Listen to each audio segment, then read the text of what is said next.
Welcome friends, সমস্ত দর্শক মণ্ডলী, সমস্ত শিক্ষক শিক্ষিকা, প্রাথমিক এবং সেকেন্ডারি বিদ্যালয়ের শিক্ষক শিক্ষিকা, প্রধান শিক্ষকগণ, আজকে পশ্চিমবঙ্গ সরকারি স্কুল শিক্ষা দপ্তর থেকে দুটো অত্যন্ত গুরুত্বপূর্ণ বিজ্ঞপ্তি পাবলিশড হয়েছে। এই বিজ্ঞপ্তিগুলো প্রত্যেকটা শিক্ষক শিক্ষিকা এবং প্রধান শিক্ষকদেরকে নিখুঁতভাবে জানতে হবে, দিয়ে প্রয়োজনীয় ব্যবস্থা গ্রহণ করতে হবে ইমিডিয়েটলি। মাননীয় সুপ্রিম কোর্টের নির্দেশে এই বিজ্ঞপ্তি স্কুল শিক্ষা দপ্তর জারি করেছে। আপনারা দেখতে পাচ্ছেন এই বিজ্ঞপ্তি দুটো। প্রথমে যে চিঠিটা দেখতে পাচ্ছেন, মুর্শিদাবাদ জেলা বিদ্যালয় পরিদর্শক, প্রাথমিক শিক্ষা বিভাগ পরিদর্শক অফিস থেকে ইস্যু করা হয়েছে। এই চিঠির যে মূল বিষয়বস্তু, মুর্শিদাবাদ জেলার সমস্ত প্রাথমিক বিদ্যালয় এবং সার্কেল অফিসগুলোতে ইন্টারনাল কমপ্লেন্ট কমিটি আইসিসি, অর্থাৎ সার্কেল অফিসগুলোতে আভ্যন্তরীণ অভিযোগ কমিটি গঠন করতে হবে ইমিডিয়েট।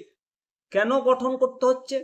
মাননীয় সুপ্রিম কোর্টের নির্দেশ POSH, অর্থাৎ প্রিভেনশন অফ সেক্সুয়াল হ্যারাসমেন্ট আইন অনুযায়ী কর্মক্ষেত্রে যৌন হয়রানি প্রতিরোধ এবং অভিযোগ প্রতিকারের জন্য এই কমিটি গঠন একেবারে বাধ্যতামূলক। কাদের করতে হবে এই কমিটি গঠন? মূলত সার্কেলের অন্তর্গত প্রাথমিক স্কুল এবং সংশ্লিষ্ট এসআইদেরকে, সংশ্লিষ্ট চক্রের সমস্ত সেকেন্ডারি বিদ্যালয়গুলোকে এই কমিটি গঠন করতে হবে। কমিটির সদস্যদের বিস্তারিত বিবরণ নির্দিষ্ট ফরম্যাটে 8ই এপ্রিল 2026 তারিখের মধ্যে ইমিডিয়েট জমা দেওয়ার কথা বলা হয়েছে। স্কুল শিক্ষা কমিশনারের যে বিজ্ঞপ্তি আপনারা দেখতে পাচ্ছেন, 40 SSC AIS 13/3/2026 অনুসারে এই পদক্ষেপ নেওয়া হয়েছে। তো আপনি এই কমিটির সদস্য কিভাবে তৈরি করবেন?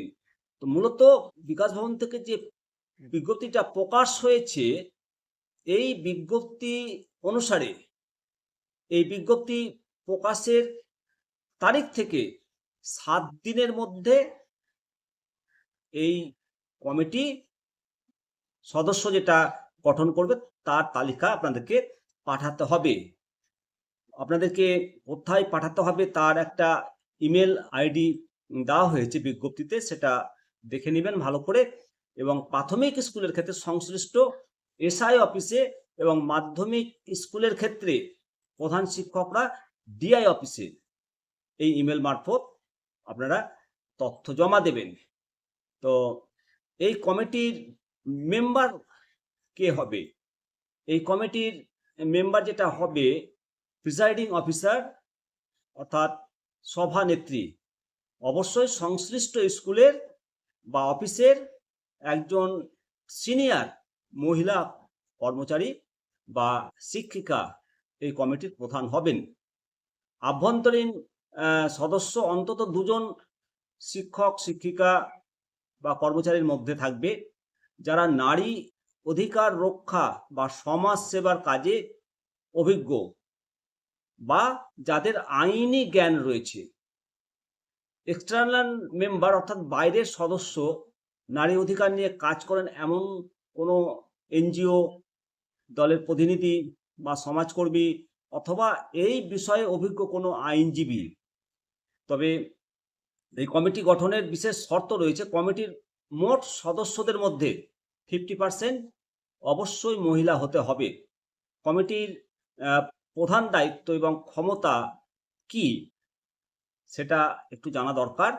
কোনো মহিলা কর্মচারী বা শিক্ষিকা যদি যৌন হয়রানির শিকার হন, তবে তিনি ঘটনার 3 মাসের মধ্যে লিখিতভাবে এই কমিটিকে জানাতে পারবেন এবং অভিযোগ পাওয়ার পর কমিটি নিরপেক্ষভাবে তদন্ত শুরু করবে।